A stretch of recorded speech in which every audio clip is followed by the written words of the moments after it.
converting domestic coal into the petrol a mechanized army could not otherwise obtain once Romanian oil fields fell to the advancing Soviets.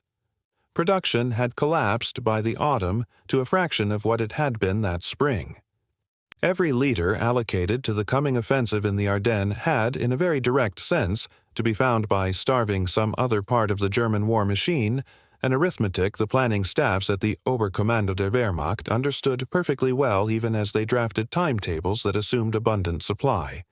It is one of the darker ironies of the entire episode that an operation conceived partly to relieve pressure on Germany's collapsing fuel position depended, for its own success, on fuel that Germany did not have, and could only hope to seize from the very enemy it was attacking. There was, too, a deeper strategic logic behind Hitler's insistence, one his generals understood even as they doubted its execution. Waiting passively for the inevitable Allied and Soviet advances to close in from east and west offered no plausible route to anything but slow annihilation. Hitler and his closest advisers, men like General Alfred Jodl, argued that only a bold stroke in the west, however improbable, offered any chance of altering the political calculus and perhaps splitting the alliance ranged against Germany. It was a coherent argument on its own terms. The trouble, as Rundstedt, Model, and Manteuffel would discover when they examined the practical mechanics of delivering that bold stroke, was that coherence at the level of grand strategy did not translate into feasibility at the level of fuel tables, road capacity, and division strengths. A plan can be strategically elegant and operationally impossible at the very same time, and the autumn of 1944 in the Ardennes is as clear an illustration of that gap as the war in the West ever produced. And yet Hitler saw in the Ardennes the ghost of a precedent. In May 1940, German panzer divisions had thundered through that same forested country, considered impassable by French planners, and shattered the Allied line at Sedan within days, a maneuver so audacious that it won the Battle of France almost outright. Hitler had overridden his own general staff to authorize that gamble, and it had paid off spectacularly. Now, in the autumn of 1944, he proposed to repeat the trick, this time driving not for the Channel coast but for Antwerp itself, splitting the American and British army groups at their seam and, he believed, forcing the Western Allies to accept a negotiated peace that would free German forces to concentrate everything against the Soviets in the East. The trouble was arithmetic, and arithmetic does not care about precedent. To reach Antwerp, German spearheads would need to cover more than 120 kilometers of hostile territory, cross the Meuse River against whatever defense the Allies could improvise, and do all of this before Allied air power, grounded only by weather, could return to the skies and annihilate the columns strung out along narrow Ardennes roads. The force assembled for the task, 29 divisions including 12 armored or mechanized, was formidable on paper. But Germany, in the fourth quarter of 1944, could not fuel formidable forces for formidable distances. Fuel allocated to the offensive amounted to a fraction of what the planning staffs calculated the operation actually required, a shortfall so severe that the plan depended, from its very conception, on capturing Allied fuel dumps along the way to keep the panzers moving. An offensive built to run on an enemy's petrol is not a plan. It is a wager, and every officer who understood logistics knew it. The men Hitler chose to execute Wacht am Rhein, Watch on the Rhine, as the operation was deceptively codenamed, were not amateurs prepared to be dazzled by boldness for its own sake. Gerd von Rundstedt, the aging and aristocratic Commander-in-Chief West, had spent 4 decades in uniform and had commanded army groups since the invasion of Poland. Walter Model, his subordinate in command of Army Group B, was younger, harder driving, a man who had earned Hitler's trust precisely because he had a habit of making impossible defensive situations hold. Hasso von Manteuffel, given command of the 5th Panzer Army for the coming battle, was widely regarded as one of the finest armored tacticians left to Germany. Forged in the brutal school of the Eastern Front where fuel shortages and impossible odds were simply the daily condition of command. Sepp Dietrich, by contrast, owed his position less to technical mastery than to political loyalty stretching back to the earliest days of the Nazi movement. A former butcher and one-time street brawler who had risen through the ranks of the SS rather than the traditional army. His 6th Panzer Army nonetheless received the strongest forces and the most direct route to Antwerp, a decision driven as much by Hitler's confidence in Waffen-SS formations as by any dispassionate assessment of terrain. Erich Brandenberger's 7th Army, assigned the least glamorous task of shielding the southern flank, was given only 4 infantry divisions and no significant armored formations of its own, a thin covering force expected to hold against whatever counterattack General Patton's Third Army might mount from the south, a threat every one of the planners understood was likely to materialize quickly given Patton's reputation for speed. These were men whose entire professional currency was the honest assessment of what an army could and could not do. That currency is precisely what the Ardennes Plan asked them to spend against their own judgment. When Model first outlined Hitler's intentions to Manteuffel in early November, the smaller man's reaction was, by his own later account, one of something close to disbelief. He had been ordered to reconnoiter the sector personally, and in late November he did exactly that, disguising himself in a colonel's uniform rather than his own insignia, and traveling forward into the Eifel to walk the ground his tanks would have to cross. What he saw did nothing to reassure him. The roads were narrow, frequently unpaved, and wound through terrain where 4 tanks could not deploy abreast, let alone the armored spearheads the plan required. Winter mud, and soon snow, would compound the problem further. Sepp Dietrich, given the northern and supposedly most direct route to Antwerp with his 6th Panzer Army, summed up the absurdity of his own orders with the black humor that was his trademark, remarking afterwards that all he had been asked to do was cross a river, take Brussels, and capture Antwerp in the worst season of the year, through terrain where the snow lay waist-deep and there was no room to maneuver. Model's own verdict, delivered privately to subordinates rather than to Hitler's face, has survived almost word for word. "This plan hasn't got a damned leg to stand on," he told them, estimating its chance of full success at perhaps 10%. Rundstedt was, if anything, more scathing. He judged that every single precondition for a successful offensive on this scale was absent, and that the notion of reaching Antwerp at all was fantasy. "If we reach the Meuse," he is reported to have said, "we should get down on our knees and thank God, let alone trying to reach Antwerp." These were not the words of men seduced by their own audacity. They were the words of professionals reading a map correctly and disliking every conclusion it offered them. At Model's headquarters that October afternoon, and at further conferences through November, the same set of objections surfaced again and again, laid out with the cold precision of officers who had spent careers punishing sloppy staff work in others. The forces available, even at full strength, were judged inadequate for an objective as distant and as heavily defended as Antwerp. Supply arrangements, above all fuel, fell dramatically short of requirement, a gap the plan proposed to close only by seizing American fuel dumps intact, a hope rather than a plan. The flanks of any advance that far west would stretch impossibly thin across 60 miles of front, inviting exactly the kind of counterattack that had crushed the German salient at Falaise only months before. The road network itself, that spidering, indirect, badly maintained tangle of country lanes through the Eifel and the Ardennes, was simply not built to carry the tonnage of men, fuel and ammunition an armored breakthrough demanded. And running beneath all of these particular objections was a more general one. Nowhere in the planning, as far as the field commanders could discover, had anyone seriously modeled what the Allies would do in response. An operational plan that assumes the enemy will simply stand still is not a plan for victory. It is a plan for the first 3 days of a battle, after which reality reasserts itself. The secrecy surrounding the entire planning process only sharpened the isolation these commanders felt as they worked through the figures. After the attempt on Hitler's life in July 1944, security around any operation of significance had tightened to an almost paranoid degree, and officers involved in drafting Wacht am Rhein were required to sign personal oaths committing them to silence on pain of death.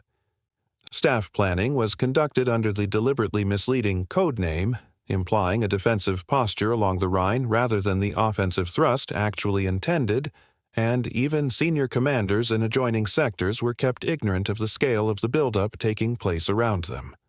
This meant that the handful of men who did possess the true figures, the fuel allocations, the divisional strengths, the timetables, carried that knowledge with a particular loneliness. Manteuffel could not simply raise his concerns with a wider circle of trusted colleagues. The entire apparatus of the plan was designed to prevent exactly that kind of collective, cross-checked skepticism from ever forming. Dissent, when it did surface, had to travel through the narrowest of channels, upward to Model, and from Model cautiously to Rundstedt, and only then, formally and at great personal risk, to Hitler himself. It is worth pausing on how unusual this pattern of technically grounded, procedurally correct dissent actually was within the Wehrmacht by late 1944. The July plot and its brutal aftermath had removed or intimidated many of the officers most inclined to challenge Hitler on political or moral grounds, and the General Staff was, by this stage, dominated by men who had learned that open confrontation with the Führer ended careers and sometimes lives.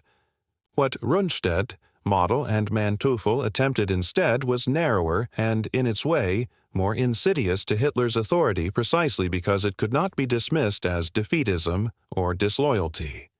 They did not argue that the war could not be won, or that fighting on was futile in some broader moral sense.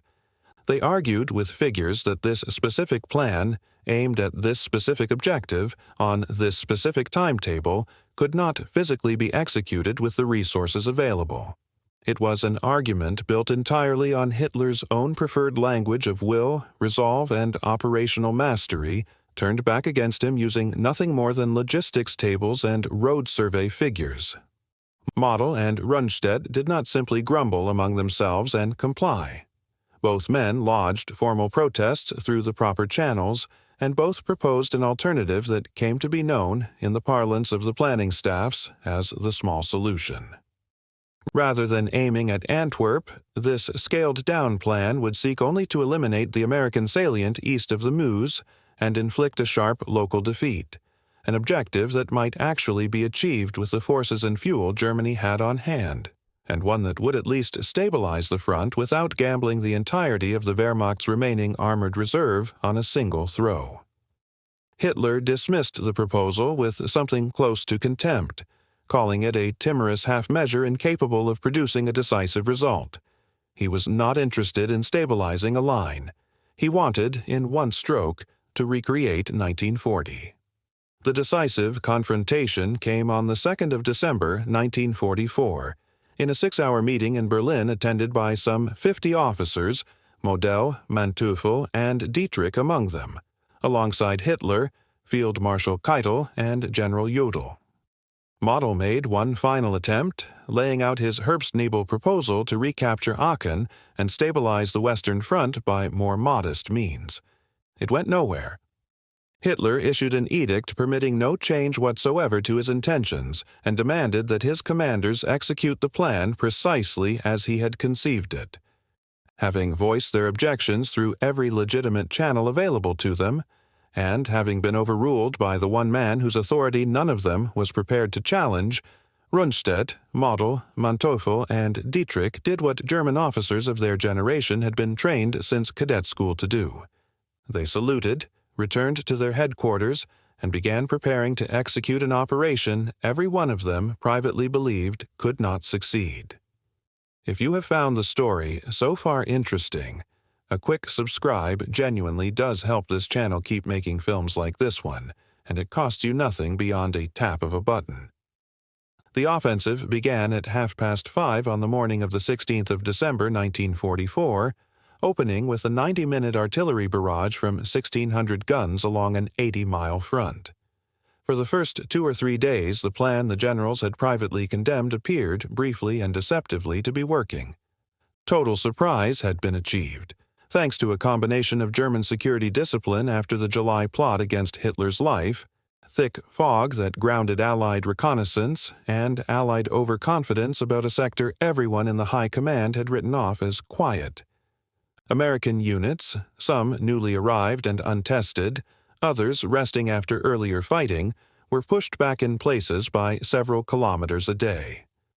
Manteuffel's 5th Panzer Army, exactly as its commander's private reservations had predicted might happen if anything went right at all, achieved the deepest and most damaging penetration of the entire offensive, encircling American forces around Saint-Vith and driving a spearhead to within 4 miles of the Meuse near Dinant by Christmas Eve. But the doubts voiced in that château in October were, one after another, proving justified in exactly the sequence the generals had feared.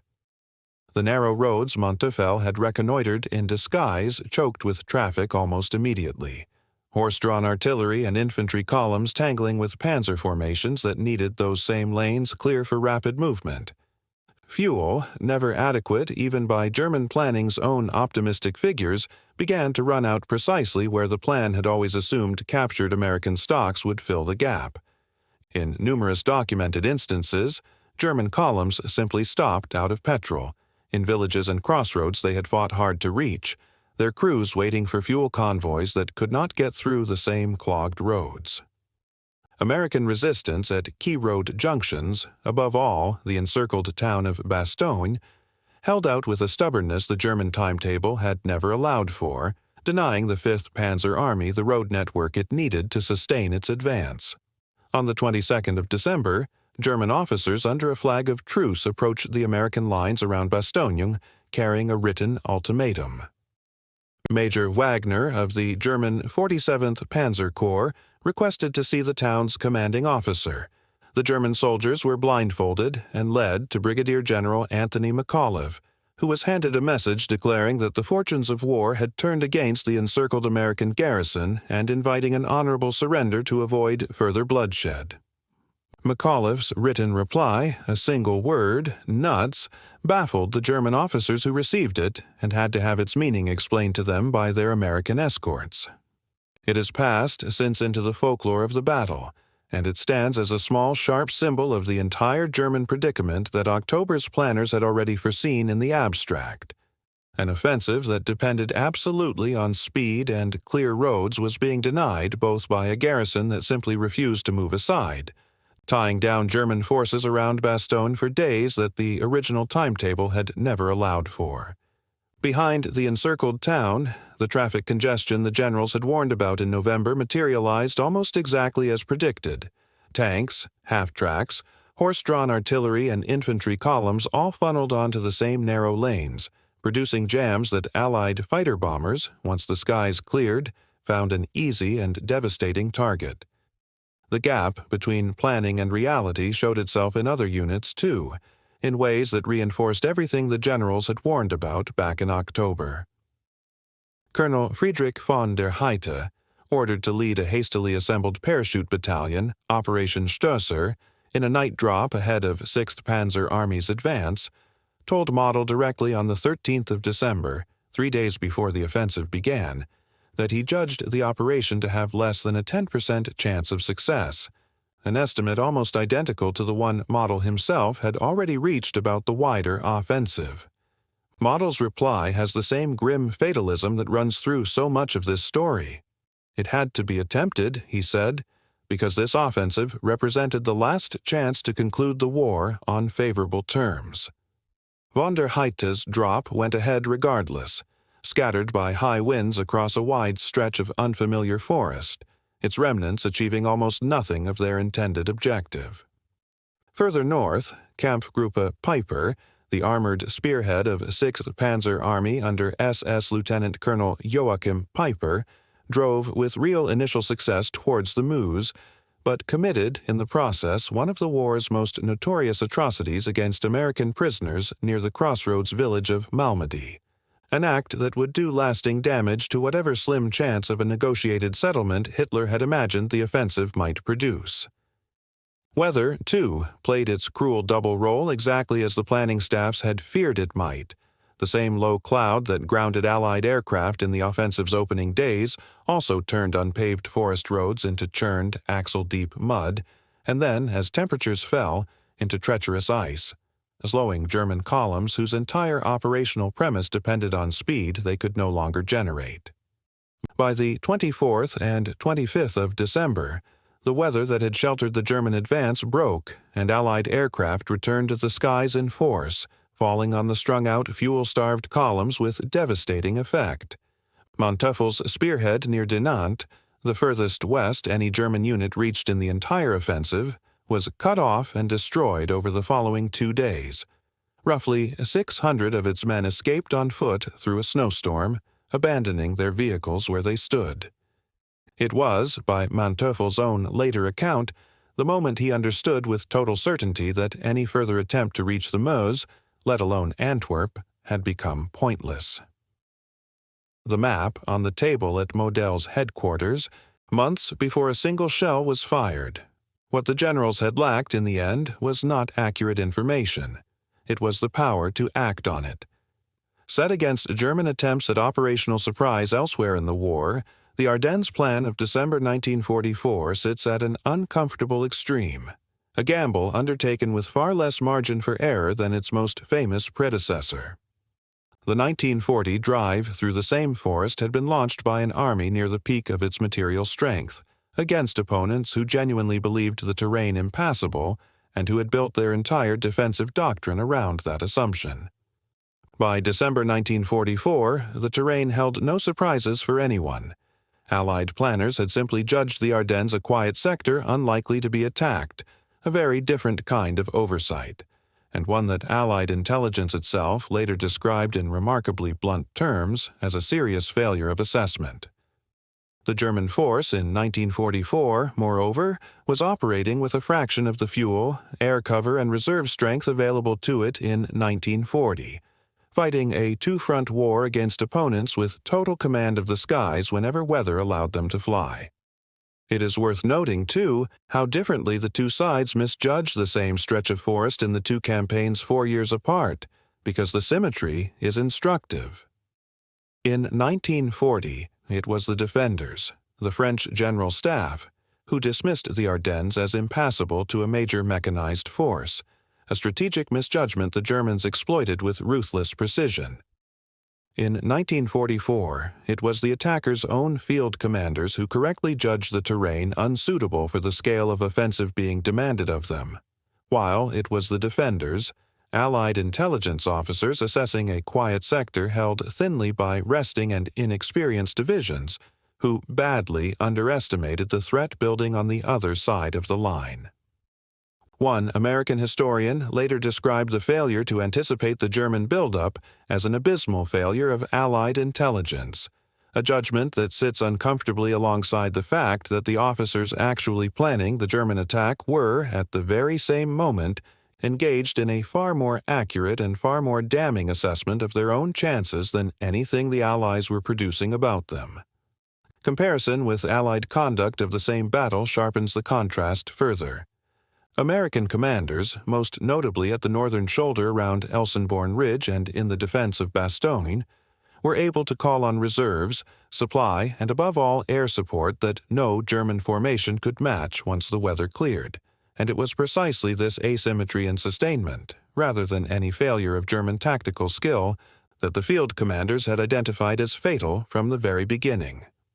German casualties by the close of the battle in late January 1945 are estimated, though figures remain disputed and incomplete, at somewhere close to 120,000 men killed, wounded, or captured alongside perhaps 700 tanks and assault guns destroyed or abandoned, losses the Wehrmacht in the West had no realistic means of replacing. American losses, though also severe at around 19,000 killed, could be made good from an industrial and manpower base still operating at full capacity on the far side of an ocean the Luftwaffe could no longer threaten. The wider legacy of the doubts expressed in October and November 1944 is inevitably harder to weigh than the battle's material cost. It is tempting, with hindsight, to treat Model's and Rundstedt's private predictions as simple prophecy fulfilled, But historians are careful to note that hindsight flattens a genuinely uncertain moment. Nobody, including the men making these assessments, could know with certainty in October that the weather would break on the 24th of December rather than the 20th, or that Bastogne would hold rather than fall in the first week.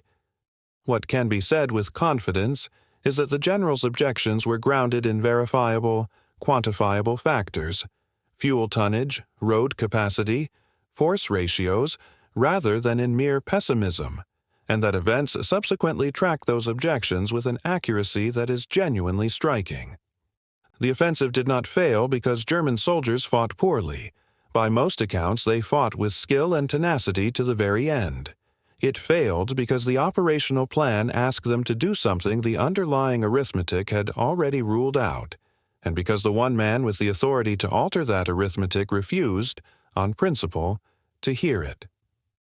Historians who have since worked through the surviving war diaries, the post-war interrogation transcripts held by the Allied and later the American military history program, and the memoirs the surviving commanders eventually published, generally agree on the broad shape of what happened in October and November 1944, even where they differ on emphasis.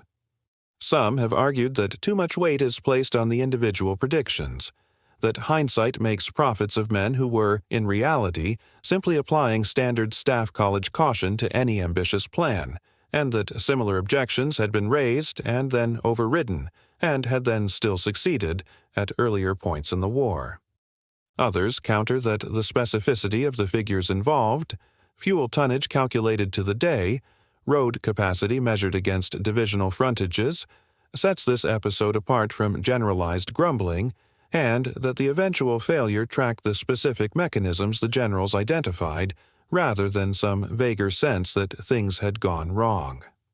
What is not seriously disputed is that the documentary record of descent, preserved in Model's own staff papers and in post-war testimony from Manteuffel himself, is unusually rich for an operation of this size, and that it offers historians a rare, largely uncontested window into how Germany's most experienced field commanders actually assessed their own chances before a battle, rather than after one. For the German officer corps more broadly, the Ardennes offensive marked something close to a final rupture in the relationship between professional military judgment and political authority. Rundstedt, Model, and Manteuffel had done precisely what their training and their oaths demanded, offering their honest assessment through every proper channel, proposing a workable alternative, and then, once overruled, executing their orders with total commitment regardless of their private convictions. That combination, honest dissent followed by total obedience, is in many ways the defining tragedy of the German general staff under Hitler, and the Ardennes offers perhaps its starkest illustration precisely because the documentary record of the descent survives so clearly in memoirs, in post-war interrogations, and in the recollections of subordinates who were present in that château in October. Model would take his own life in April 1945 rather than surrender his encircled army group in the Ruhr. Manteuffel survived the war, was captured, and later gave detailed testimony about the planning of the offensive that historians still draw on directly. Rundstedt, too old and too compromised by his role to escape scrutiny entirely, spent his final years defending, in careful and lawyerly language, decisions he had privately opposed at the time they were made. The scale of the losses on both sides and the speed with which the front reverted almost exactly to its pre-offensive line by the end of January 1945 left remarkably little to show for 6 weeks of the fiercest fighting the Western Front had seen since Normandy. Ground gained in the opening days was, in nearly every sector, ground lost again by the third week of January, at a cost neither side could easily absorb, though only one of the two combatants had any realistic prospect of replacing what had been spent.